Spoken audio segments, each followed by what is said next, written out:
Mi querido hermano, ¿cómo andamos? Muy buenos días, auditorio.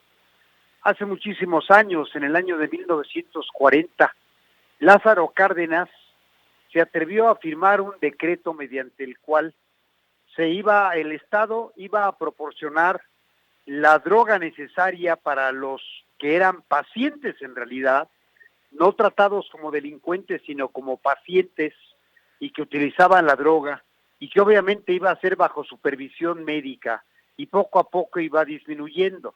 Al final decía precisamente tanto los doctores como él, ¿verdad?, que si no se lograba curar del todo el problema, por lo menos iba a haber un control absoluto de todo este tipo de situaciones.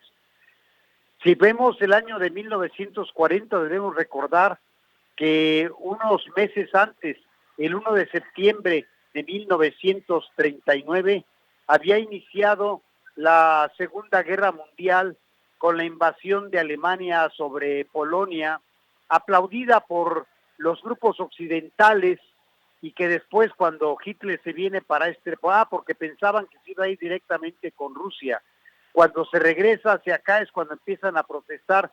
De lo contrario nunca lo hubieran hecho. Si se hubiera ido contra Rusia, hubieran seguido apoyando a Hitler. Así de hipócritas son. Entonces les decía que se firme ese decreto y empieza a caminar. Hay inclusive algunas tiendas o lugares, establecimientos en los cuales se empezaba a suministrar a las personas que tenían este problema la droga suficiente para irla disminuyendo. Todo caminaba sin ninguna dificultad, sin ningún problema, pensando en realidad en que no eran delincuentes, sino que eran enfermos y había que curarlos, había que ayudarles, había que apoyarles, y no solamente meterles en la cárcel, porque lo único que se iba a lograr con ello era generar el problema del síndrome de abstinencia por un lado, y que además se generalizara el comercio de las drogas dentro de las cárceles y afuera. El problema al detener a toda esta clase de individuos, lo único que iba a generarse, lo que ya actualmente se está viendo, y que desde aquel entonces empezaba a visualizarse, que era precisamente acabar con una cabeza y entonces surgir 3, 5, 10, 15, 20, que es lo que se está dando en este momento. Ya había esa visión. Entonces alguien puede preguntar, ¿y por qué no se continuó? Por una sencillísima razón.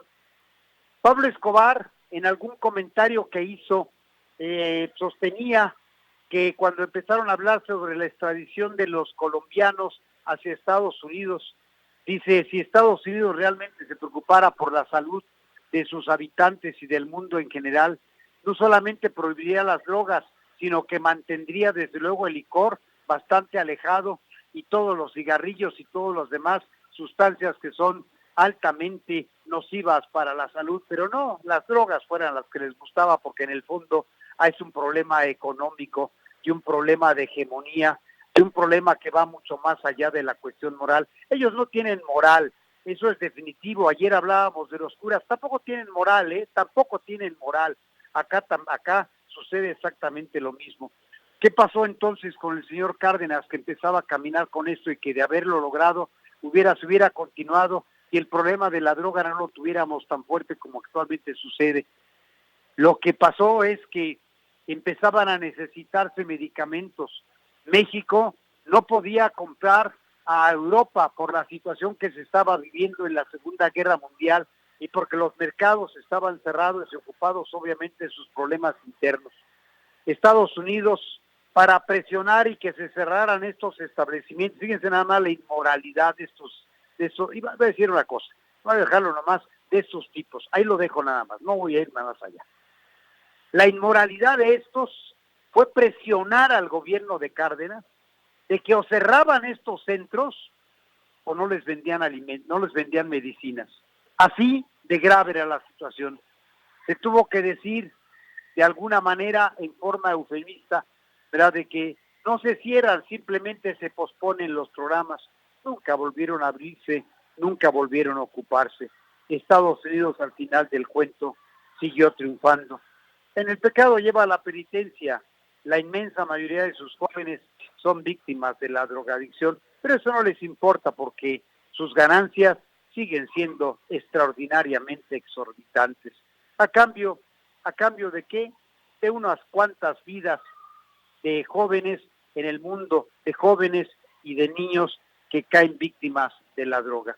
Mientras esto no se ataque de fondo como un problema de salud pública, que ya se tenía en aquel entonces en México la perfecta concepción de ello, no se avanzará.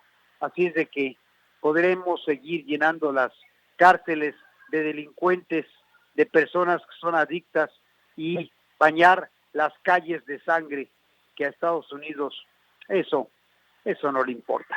Como siempre, vámonos y vámonos por la libre. Muy buenos días. Bien.